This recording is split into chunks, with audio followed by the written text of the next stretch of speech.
Heino ruyore kutenda kuna mwarine kudakwesha mwarine hama dzakamira newe panguva dzakaoma. Ndinotenda Baba,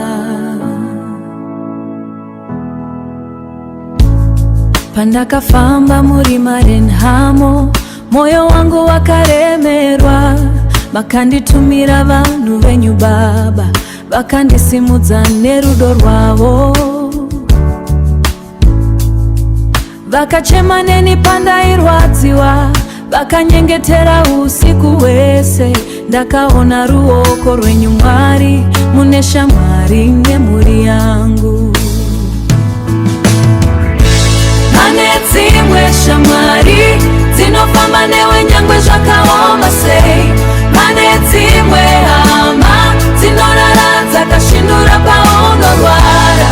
Panguva ino Baba, ndinoda kutenda nekuyahuka kuti Mwari muvakomborere nekusingapere.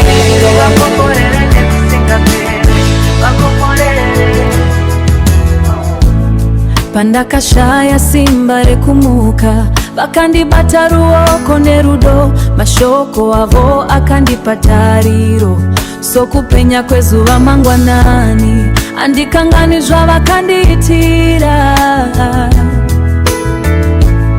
Nerudo rwavo rusina mugumo, nasi ndinosimudza inzwi rangu, ndichirumbidza zita renyu Baba.